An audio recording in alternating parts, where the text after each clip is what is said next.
The accused persons, who were all Mamprises, were arrested almost 2 weeks ago after renewed chieftaincy disturbances that led to the loss of lives in Boku in the Upper East region. After being airlifted to Accra, the 12 persons, including some low-ranking elders of the Nairi, were detained for days without any charges until a bail application moved by their counsel, Martin Pebu, forced prosecutors to charge them with unlawful assembly with offensive weapons and conduct conducive to the breach of peace. On Friday, they were finally granted bail by an Accra High Court to the sum of 20,000 Ghana cedis each, with one surety. They all pleaded not guilty to the charges and are expected to reappear before the court on February 12, 2022. Following their release, the accused persons on Saturday received a rousing welcome in Mampurgu communities as they made their way to the traditional capital Nalirgu to prepare their journey back to Boku. The accused persons were driven in a convoy to Gambaga, where the resident had been waiting for many hours on the street to wave and welcome them as they made their way to the Nairi. At the King's Palace, amidst drumming and dancing, an uncontrollable, excited Mamprusi youth scrambled to catch a first glimpse of the accused persons who were being hailed as freedom fighters. At his private chamber with members of his royal court, the overlord welcomed the youth and gave them a listening ear. An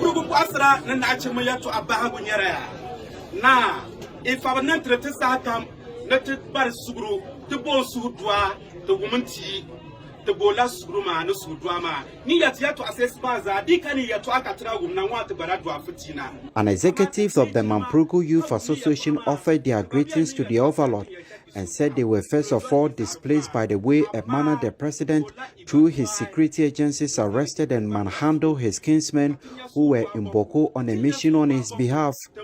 The youth drew the attention of the king to a statement said to have been made by the Minister of Culture and Chieftaincy, suggesting the Boku chieftaincy dispute had been settled by the Supreme Court.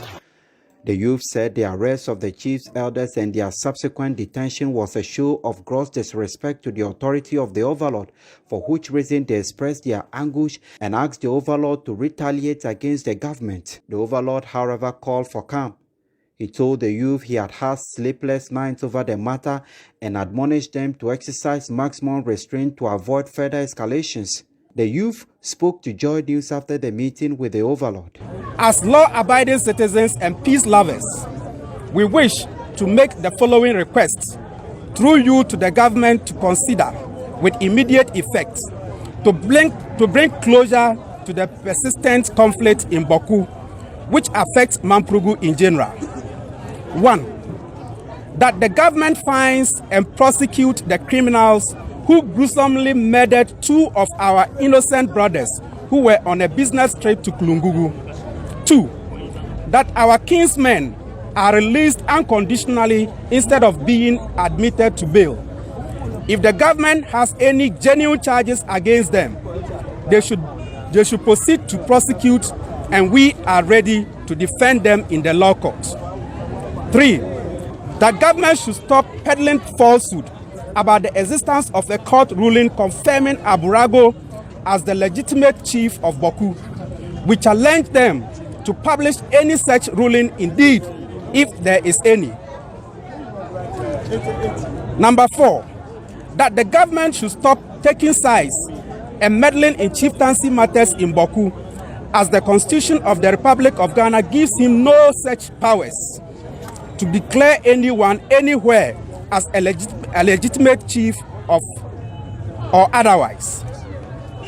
That the president should be more responsible and assume a nation-building posture and set up a committee of eminent chiefs immediately to look into the Boku chieftaincy matter, just as was done to resolve the Dagbon chieftaincy crisis.